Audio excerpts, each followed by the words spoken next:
오랜만입니다. 이화영 전 부지사입니다. 2년 전에 매듭이 지어진 줄 알았던 이른바 연어 술파티 의혹. 이게 모르겠습니다. 저는 새 국면을 맞은 걸까요? 아니면 다시 한번 의혹을 재탕하는 걸까요? 어제 정성호 법무부 장관이 직접 나선 얘기가 있습니다. 화면부터 만나보겠습니다. 결국은 박상용 검사 1313 우리 지금 얘기하고 있는데 소위 말하는 연어 파티, 술 파티, 진술 세미나가 있었습니까? 네, 당연히 있었습니다. 여러 차례 있었습니다. 다양한 음식을 제공해갖고 초등학생도 아니고 짜장면 사준다고 진술한다는 게 말이 됩니까?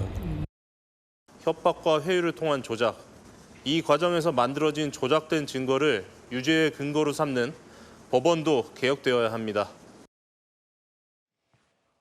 글쎄요, 이렇게 되면 누군가 한쪽은 거짓말을 하고 있을 수밖에 없는데, 장유미 변호사님, 네. 분명히 저희 뉴스탑10에서 수원지검 자체 조사, 연어 술 파티 회유 의혹 없었다라고 얘기를 했었는데, 법무부가 아예 감찰 지시를 하면서 지시 전에 연어 술 제공 정황이 확인됐다라고 공식적으로 밝혔어요? 그렇습니다. 구속 수감된 이 피의자들 같은 경우에는 교도관이 같이 동행을 해가지고 검찰청으로 오게 되는데, 교대관들의 매우 또 구체적인 진술, 당사자들은 뭐 그 부분과 관련해서 가공을 해낸다고 전제하더라도 술 냄새가 났고 이 투명한 액체, 왜냐하면 술인지는 가리고 마셨던 걸로 추정이 됩니다. 그러니까 술 냄새가 상당히 났고 연어 초밥이 왔고 우리가 항의까지 했다. 왜? 공범을 같은 장소에 두고 이 부분과 관련해서 같이 조우하도록 하는 거는 교도 행정에서 금지해야 되는 정말 기본 중에 기본이기 때문입니다. 아마 윤석열 정부 때 이런 부분 폭로하기 쉽지 않았을 겁니다. 검찰의 기세 등등함에 이런 부분에 문제 제기하기 어려웠을 겁니다. 그렇기 때문에 당사자들이 문제 제기했을 때 거짓말로 치부됐었죠.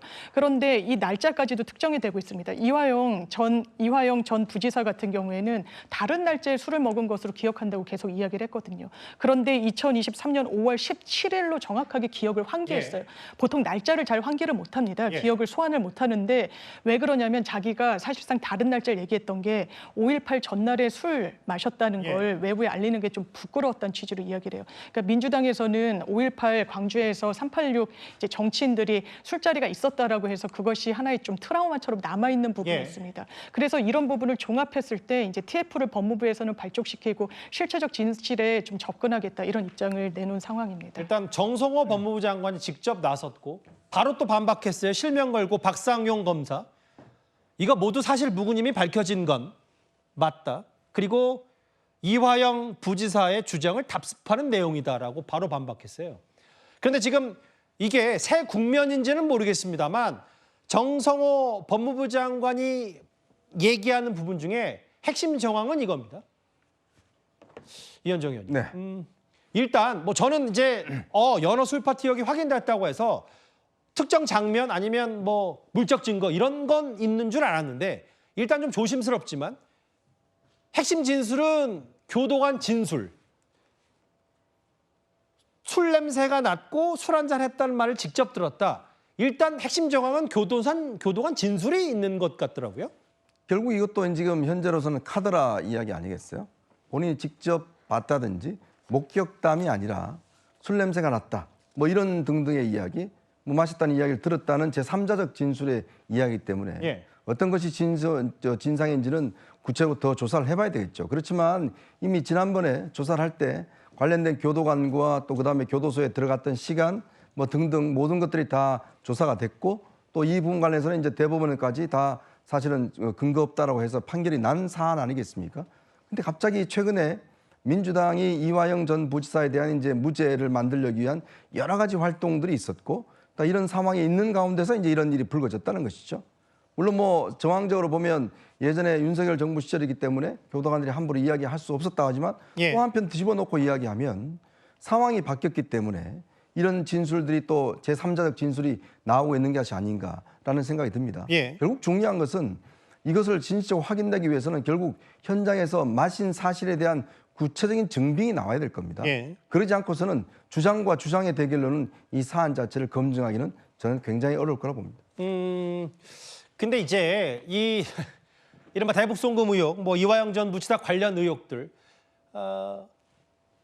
재판부의 사법부의 판단이 대략 다 끝났는데도 이화영 전 부지사 측이 얘기하는 이유를 두고 그 송영훈 변호사님, 야권에서는 이게 혹시나 회유가 사실로 판명이 되고 그러면 이화영 전 부지사 혹은 이 쌍방울 측이 검찰의 협박, 압박, 회유에 못 이겨서 이재명 대통령이나 혹은 이화영 전 부지사에게 불리한 진술을 했다.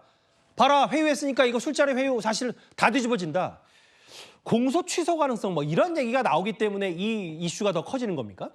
당연히 야당과 그리고 이 사건을 지켜보고 계신 국민들께서는 이화영 전 부지사에 대한 확정 판결을 뒤집기 위한 일련의 빌드업이 아니냐. 그렇게 해서 이재명 대통령의 대북 송금 사건을 공소 취소해서 사법 리스크를 없애주기 위한 것이 아니냐라고 하는 의문을 충분히 제기함직한 상황입니다. 예. 그리고 민주당에서는 과거에 한명숙 전 총리 사건도 그 수사를 했던 검사를 감찰을 하고 수사를 하고 함으로써 어떻게든 결과를 뒤집어 보려고 시도했던 적이 있습니다. 예. 그러나 모두 실패로 돌아갔죠. 그 검사가 누구냐면 작년에 민주당이 탄핵소추안을 발의했던 검사 중에 어미준 검사라고 하는 인물입니다. 2010년에 한명숙 전 총리 사건을 수사했을 때 당시에 돈을 준 한만호 씨라고 하는 사람, 검찰에서는 돈을 줬다고 했다가 법원에 나가서 1심 2차 공판기일 때 돈을 안 줬다고 진술을 바꿉니다. 그런데 나중에 수표가 한명숙 전 총리 동생의 전세자금으로 쓰인 게 나왔잖아요. 예. 그래서 유죄가 모두 확정이 됐는데 문재인 정부가 들어선 다음에 이 검사에 대해서 감찰을 하고 수사를 했습니다. 그러나 결국에는 기소조차 하지 못했죠. 예. 그런데 15년이 지난 일을 가지고 검사 탄핵소추안까지 발의했어요. 비슷한 일이 또 벌어지고 있습니다. 그때도 한만호 씨의 동료 재소자라고 하는 사람을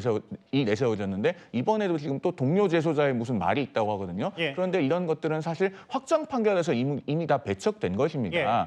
한명숙 전 총리 사건 때도 그랬고 이화영 전 부지사 사건 때도 그랬어요. 그러니까 이렇게 확정 판결을 매우 부자연스럽게 뒤집고자 하는 시도, 이런 것들이 어떤 목적을 갖고 있는가에 당연히 시선이 갈 수밖에 없는 것이고 국민들께서 앞으로 그 부분 주목해서 보실 것이다라는 말씀 드립니다. 이 연어 술파티 의혹의 진실이 뭐 오늘 한 제목 보니까 거슬러 돌아온 연어라는 표현도 나왔던데 4위였습니다. 이제 3위로 가볼 차례입니다.